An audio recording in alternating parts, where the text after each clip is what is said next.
क्या स्थिति उत्पन्न हुई, क्या यहाँ पर ऐसे हालात बने कि आपको रातों रात एक दिन माननीय प्रधानमंत्री जी आकर माननीय मुख्यमंत्री जी की तारीफों के पुल बांधते हैं और अगले दिन कुर्सी बदल दी जाती। आप देखिए, इन बातों को समझिए। या तो ये कहीं ना कहीं इस बात को मानते हैं कि इनकी 10 साल की सरकार असफल रही है और इनको चेहरा लाजमी बदलना पड़ेगा। कोई ना कोई तो कमज़ोरी हुई होगी। ये राजनीतिक फैसला तो लगता नहीं है। राजनीतिक फैसला होता तो समय से लेते, जो नए इनकम्बेंट हैं उनको मौका देते काम करके दिखाने का, लेकिन ना उनको मौका मिलेगा। और पुराना चेहरा हटाया तो कहीं ना कहीं ये इन्होंने माना है कि पुराने चेहरे में कुछ कमी रही होगी जो हटाना पड़ा। हरियाणा में किसान की बदहाली, गरीब की मजदूर की बदहाली, हमारा दलित वर्ग आज सबसे अपने आप को कमज़ोर, असहाय महसूस कर रहा है। उसकी आवाज़ उठाने वाला कोई नहीं। व्यापारी है, किसान है, चारों ओर हाहाकार मची हुई है। बेरोज़गारी में हरियाणा क्यों नंबर 1 बार बार आता है। और जीटी रोड की हम बात करें, सत्ता यहाँ पर रही, 10 साल से रही। बेरोज़गारी यहाँ इतनी क्यों है, इतना पलायन यहाँ से युवाओं का क्यों हो रहा है। इस जीटी रोड पर किसानों पर क्यों लाठियाँ बरसती हैं सबसे ज़्यादा। इन बातों का जवाब तो मांगेगी, जनता मांगेगी। केवल चेहरा बदलने से आपके 10 साल का रिपोर्ट कार्ड नहीं बदला जाएगा। चुनाव है, चुनाव में हम सभी लोग मिलकर ये चुनाव लड़ेंगे।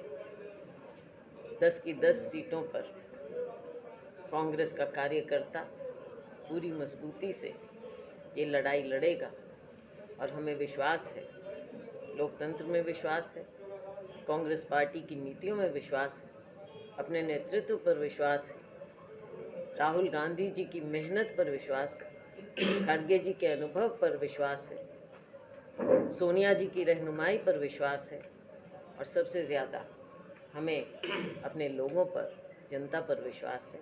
बदलाव आएगा, लाजमी आएगा और 10 की 10 सीट हम जीतेंगे। इसके बाद जब विधानसभा चुनाव आएगा उसकी बात हम फिर से करेंगे। हाल ही में हमने यात्रा निकाली, हरियाणा में यात्रा की हमने।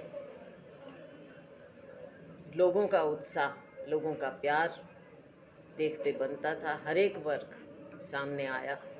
रात के 11-11 बजे तक आपकी अपनी इस नगरी में, इस धर्म नगरी में हमने देखा कि ठंड में, कड़ाके की ठंड में लोग किस प्रकार इंतज़ार कर रहे थे। मैं नहीं समझती कि केवल हमारे चेहरे का इंतज़ार था। मैं ये समझती हूँ कि लोग विकल्प ढूंढ रहे थे और विकल्प वो कांग्रेस पार्टी में देखते हैं। और हम भी विश्वास दिलाएंगे कि कांग्रेस पार्टी, जिसने लोकतंत्र को बचाने के लिए न जाने कितनी कुर्बानियाँ दी,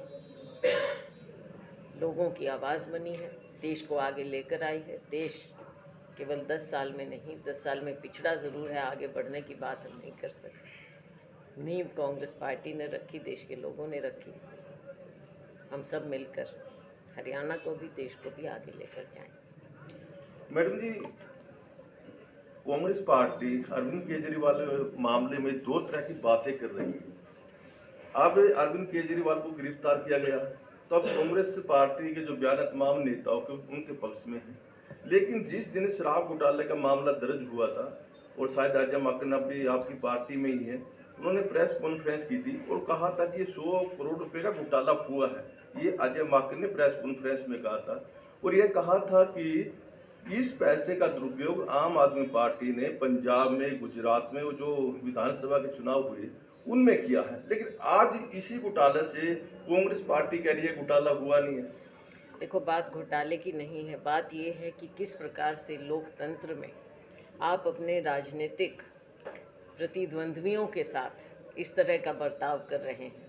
अभी मैं देख रही थी सोशल मीडिया में एक मजाक एक बना हुआ था, छोटी छोटी रील्स जो आती हैं, वॉशिंग पाउडर निरमा, बीजेपी में जो चला जाए पहले घोटाले की बात हो, लेकिन बीजेपी में जो चला जाए तो वो एकदम वॉशिंग पाउडर निरमा से साफ हो जाता है। तो आज के दिन बात ये नहीं है कि कहाँ घोटाले की हम बात करें तो यहाँ के शराब के घोटाले की भी तो बात करो आप। क्यों नहीं यहाँ पर कोई कार्रवाई हुई? क्या दिल्ली में ही कार्रवाई एकदम फटाफट चुनाव के दौरान आपको करनी थी?